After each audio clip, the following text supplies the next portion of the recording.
Hello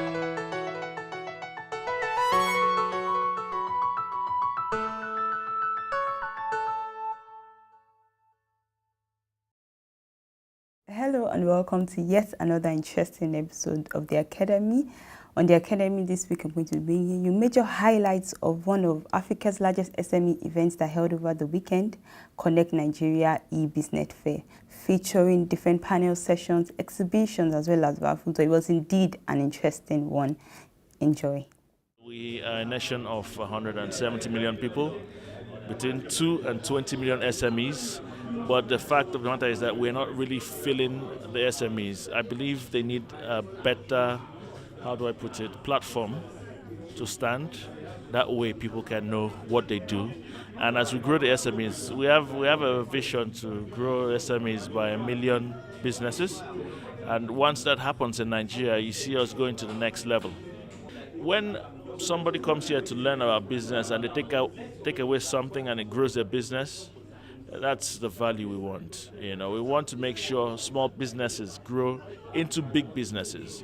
We want to make sure that our sponsors also are happy, okay, and the cycle will continue. Business is a symbiotic relationship. Not only one aspect will benefit. It's a give and take. As long as everybody benefits, people will be happier.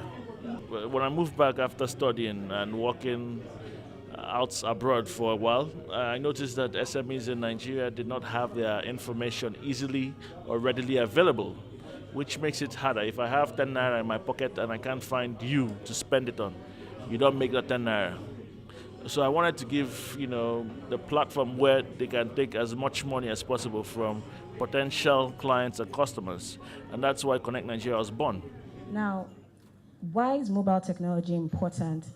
There were graphs here which had a lot of statistics that would have made it very clear to you why you should start porting towards the mobile technology age. Now, on my phone, I can see them, so I'm just going to tell you there are 3 different graphs here. One talks about statistics globally, comparing desktop usage to mobile usage. The other one has statistics for Africa, global usage, statistics for Africa, desktop usage and mobile, and the last one is for Nigeria. From the 3 graphs, it is very clear that there is a significant decline in the use of desktop usage from about 90-something% in 2011 to less than 60-something% in Nigeria. And for mobile usage has doubled. In fact, it has more than doubled in, let me give you exact stats. From 42.88% in 2011, it is now 75.86% in Nigeria. In Africa, it was 8.47% in 2011, and right now it's 41.16%. It's projected that in coming years, 2007, obviously, mobile technology will overtake desktop. So if your business is not on mobile, you should start contemplating now, because it's rather evident. Now, you have to make smart decisions along the way. You have to make decisions that are cheap, because when it comes to retail, very quickly you're going to be struggling for margins with other people trying to do exactly the same thing. The internet remains just a medium of communicating with your customers. Remember that. There's nothing like e-commerce. Behind that website, there are real people picking, packing, and delivering the product and talking to you. It's no different from retail like my grandmother did it. We just happen to have a new medium of communicating with customers. Digital marketing, what really is digital marketing? And it's pretty simple. It's just reaching out and engaging your customers in the digital space. So using your email, mobile, in whatever means. And now I'm going to list out key points that why digital market is very key to your business. It increases your exposure. Now, if we're going to do the normal traditional ad, the radio, it limits the number of people that you can reach. But when you are doing any form of digital marketing, the number of people that you can reach, it cannot be quantified. The banking revolution in Poland that started in the early 90s after the communists went down and we started growing with capitalism in Poland, we never had checkbooks. If you go with a checkbook to a Polish bank, they will ask you what that is. We went straight from classic wire transfers to credit cards and mobile payments. So if someone was trying to build a business based on checkbooks, he would fail, obviously. It's the same thing with Nigeria. In terms of capitalism, we're trying to grow faster than any other market because we want to be where they are now. But we have shortcuts. We don't need to build infrastructure. We don't need to have a cable internet connection. We can go straight to 4G or 5G. I'm not so good in the technical cases. So we have created a platform that connects riders with drivers. It takes out the travel time of people getting from one place to the other, right?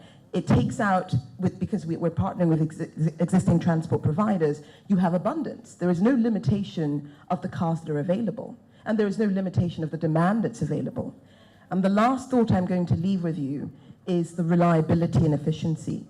When there's a platform that works, when it's reliable, when people know they can rely on it, when you know you can open up your Uber app and a car will be with you in a couple of minutes, the possibilities are endless. And we've tried to challenge this. So in London, you have ETAs of 3 minutes. In New York, you have ETAs of around 4 minutes. In Lagos today, we have ETAs of around 8 minutes, where you can get a car to you in 8 minutes, a Toyota Corolla, Camry, a Prado, ML, E-Class, to you in a couple of minutes using your mobile phone. What digital does is, when you think of the analog world, right, you have constraints. So you have a sort of a finite number of resources, you have a finite number of things. You can only do so much. Digital basically breaks all those boundaries. So technology is not growing at a pace of 1, 2, 3, 4, 5. It's growing at a pace of 1, 2, 4, 8, 16, 32. It's exponential. The cost of 1 gigabyte flash drive, a couple of years ago is completely different from what it is today. And that's what we're doing at Uber. So you find that Uber is using technology to connect riders to drivers. So drivers who, before would have had to sort of wait or drive to a destination, they can now stay in their cars and wait for the ride to come to them. So you're cutting out burning petrol, you're cutting out inefficiencies, you're giving this driver much more money. And we actually talk about the perpetual Uber ride, a ride where you get to a point where you're actually sharing the same car using technology and the driver just keeps driving, right? And that's the vision. Technology just breaks all those boundaries. I mentioned earlier in the conference, we see customers spending up to 6 hours on a weekly basis just to do their grocery shopping. So we said, how can we solve this problem for them? And we went out there, signed suppliers, put the content online, and we deliver groceries to anywhere in Lagos within 3 hours. And the customer also gets to select a 3-hour delivery window. So we've gotten the service perfected, and we're perfecting it constantly, and customer base is growing. So that's really been good, but it's not easy.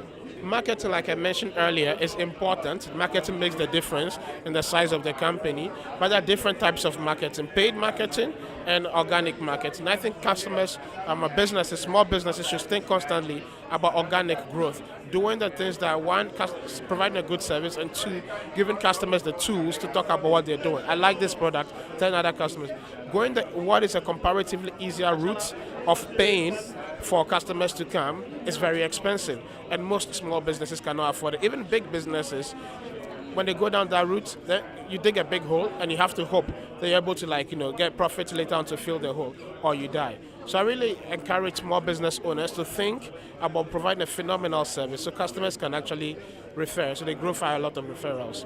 Now almost everyone has a mobile phone with and often has also access to the internet. And what internet gives you is the possibility to actually contact your customer directly, which is cheaper than trying to contact everyone offline. And hence, almost every business in Nigeria can benefit from the internet. This is why everyone is interested in it. There are many misconceptions about running an online business. We mostly think that this is just a bunch of guys sitting in front of a computer. Actually, just like I said before, internet only gives you the first contact to your customer because you're using his mobile phone, you're using his laptop or tablet to connect to him. But then the rest part of your business is the same. So the biggest challenge is actually the offline part of your online business. I think the opportunities are tremendous right now. We're continuing to see SMEs looking for new revenue streams, new ways to make money, new ways to get more customers, and leveraging the clouds. I think it's a great opportunity for them to leverage some of the services that we have available in the cloud now, which will enable them to get from where they are to where they want to be very, very quickly, using some of the pre-configured services that we have. And that way, they will be able to, grow their portfolio, reach their customers much more quickly, leveraging the plethora of devices that we have in the customer space now. So, I mean, there's a big opportunity for them. I think the SME should take away the fact that they're in a great position now when you look at where Nigeria is right now. There are a lot of ways that the SMEs can help to grow their businesses, either leveraging some of the large organizations. The FSIs seem to have many more channels that can help the SMEs to grow. We also see the importance of technology in helping the customers to move, those SMEs to move forward in their businesses. And we also see the coming together of expertise, right? The synergy between different organizations to help these organizations move forward. The issues that have to do around SMEs is not something you can actually, you can't exhaust it. We have to keep engaging, getting people to understand the challenges, the fundamentals of SMEs. So an event of this nature is something that we need so that we keep having those kind of interactions, and we can't have too many of them, you understand? We'll keep having them. As you can see, technology is now one of the major drivers of the economy and could also aid your business growth and success in many ways. I'm sure you've had an interesting time on the Academy this week. If you really have, do keep it a date with us next week. Also, don't forget to follow us on our social media platforms, Facebook and Twitter. Till next week on the Academy, thank you very much for watching.